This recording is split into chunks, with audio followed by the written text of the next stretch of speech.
Baik, berkaitan dengan komunikasi efektif, maka kita perlu memahami betul mengenai prinsip-prinsip daripada komunikasi efektif itu sendiri. Komunikasi efektif itu memiliki prinsip setidaknya ada 5 ya. Yang pertama prinsipnya itu adalah respect. Jadi ketika kita ingin melaksanakan komunikasi atau ketika kita ingin berkomunikasi secara efektif, maka yang pertama yang harus kita lakukan atau prinsip pertama yang harus kita terapkan adalah kita harus respect. Sebagai komunikator, kita harus respect terhadap komunikan, gitu ya. Apa itu respect? Respect itu yaitu sikap menghormati, sikap menghargai, dan intinya ada rasa penghargaan, ada rasa penghormatan dari diri kita terhadap komunikan itu. Terlepas dari latar belakangnya seperti apa, terlepas dari kondisi misalnya kondisi wilayahnya seperti apa. Pokoknya kita lepaskan berbagai macam hal yang terkait dengan diri komunikan. Pokoknya apapun, siapapun komunikannya, maka prinsip agar kita bisa berkomunikasi secara efektif, yang pertama kita harus respect. Kita harus bisa menghormati dan menghargai komunikan kita, lawan bicara kita, yang akan kita berikan informasi, yang akan kita berikan pengertian mengenai informasi yang akan kita sampaikan. Jadi respect dulu. Jadi jangan sampai kita punya perasaan dia mah lemah, gak punya apa-apa, tidak tahu apa-apa, tidak mengerti apa-apa, sangat kerdil di hadapan kita gitu. Jadi kita benar-benar mengecilkan gitu. Berarti itu sudah tidak ada respect sama sekali, tidak ada rasa menghargai, tidak ada rasa menghormati pula. Kalau tidak demikian, kalau tidak respect, maka jangan berharap komunikasi itu bisa berjalan dengan efektif. Kemudian prinsip yang kedua, apalagi setelah yang pertama kita harus respect atau harus menghargai serta menghormati terhadap komunikan atau lawan bicara kita, yang kedua adalah empati. Empati ini apa? Empati ini bahasa mudahnya adalah kita harus bisa memposisikan diri kita pada diri orang lain. Kita sebagai komunikator, maka ketika kita berbicara dengan seorang komunikan, maka tempatkanlah diri kita atau posisikanlah diri kita selayaknya atau sepertinya gitu ya, kita sedang ada di posisi mereka. Jadi berusahalah kita menjadi orang lain. Menjadi orang lain itu maksudnya menjadi diri komunikan. Oh, komunikan itu seperti ini, kita coba rasakan. Oh, berarti perasaannya seperti ini, kira-kira rasanya seperti ini, kira-kira rasanya seperti ini. Jadi cobalah masuki dunia mereka. Cobalah masuki alam pikiran mereka gitu, sehingga kita bisa memposisikan diri kita sesuai dengan apa yang mereka rasakan. Kalau kita sudah bisa menerapkan hal itu, insya Allah akan bisa menerapkan komunikasi secara efektif. Nah, sekali lagi ya, yang pertama harus respect, yaitu menghormati dan menghargai lawan bicara kita. Yang kedua, kita harus empati, artinya bisa memposisikan diri kita di posisi orang lain, di keadaan komunikan kita, di keadaan, di kondisi lawan bicara kita. Jadi kita bisa merasakan, oh mungkin kalau jadi seperti dia, seperti ini rasanya. Jadi kita cobalah jadi diri orang lain untuk sementara waktu gitu ya, supaya bisa merasakan apa yang orang lain rasakan, khususnya apa yang komunikan kita rasakan.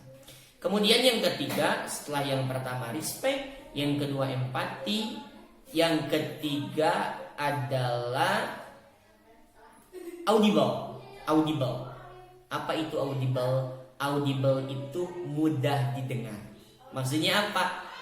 Informasi yang kita sampaikan atau pesan yang kita sampaikan haruslah mudah didengar oleh komunikan, dan tidak hanya mudah didengar, tetapi mudah dimengerti. Berarti apa? Berarti sampaikanlah pesan itu dengan cara yang termudah untuk dipahami.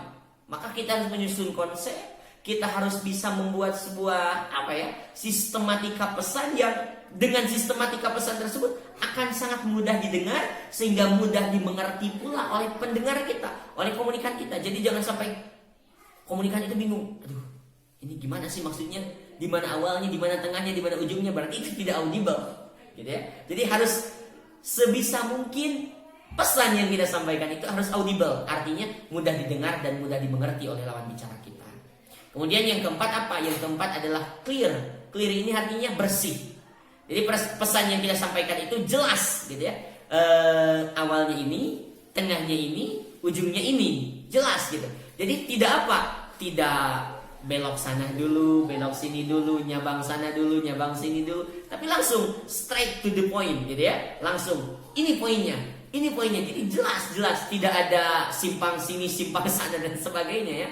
Tidak ada belok kiri, belok kanan, serong kiri, serong kanan. Karena kita ingin menyampaikan atau kita ingin menerapkan komunikasi efektif, maka kita mencoba untuk memberikan informasi itu sejelas mungkin.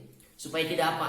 Supaya tidak terjadi mungkin misunderstanding, tidak terjadi miskomunikasi dan lain sebagainya. Maka sampaikan informasi itu sejelas-jelasnya. Kalau komprehensif, sampaikan sekomprehensif-komprehensifnya. Tidak boleh secara parsial. Maka kalau disampaikan secara parsial, nanti pemahamannya parsial. Kalau pemahamannya parsial, maka tidak menutup kemungkinan akan terjadi penarikan kesimpulan atau konklusi yang salah.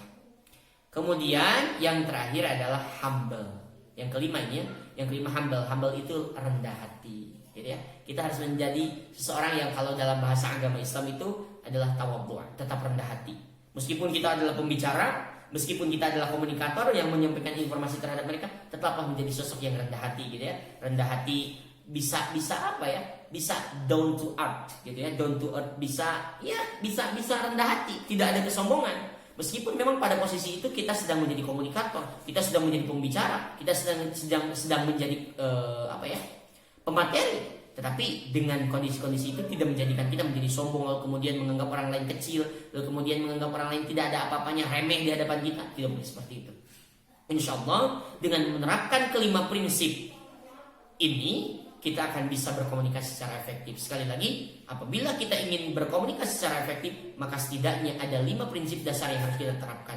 Yang pertama adalah kita harus respect, harus hormat, harus menghormati dan menghargai terhadap komunikan kita atau lawan bicara kita. Yang kedua, kita harus empati. Apa itu empati? Kita harus bisa memposisikan diri kita pada posisi komunikan kita. Coba rasakan jadi mereka, seperti apa rasanya. Gitu ya. Yang ketiga apa? Yang ketiga adalah audible. Audible ini coba sampaikan pesan yang mudah didengar, mudah pula dimengerti. Gitu ya. Jadi coba cari cara untuk bisa melakukan itu. Menyampaikan pesan yang mudah didengar sehingga juga mudah dimengerti. Kemudian yang keempat apa? Pesan yang kita sampaikan ini jelas, tidak mondar-mandir sana sini dulu gitu ya. Sehingga membuat kepala orang yang mendengarkan itu, ini tuh tujuannya kemana sih, kok gaje banget gitu, gak jelas banget. Jadi harus jelas, harus clear. Kemudian yang terakhir adalah humble, rendah hati. Meskipun posisi kita adalah sebagai pembicara, sekali lagi sebagai pemateri, orang yang dijadikan narasumber, tapi itu tidak boleh jadi alasan bagi kita untuk menyombongkan diri sehingga kita luput dari yang namanya rendah hati karena kita merasa bahwa kita lebih baik daripada komunikan kita. Terima kasih. Mungkin itu saja. Wassalamualaikum warahmatullahi wabarakatuh.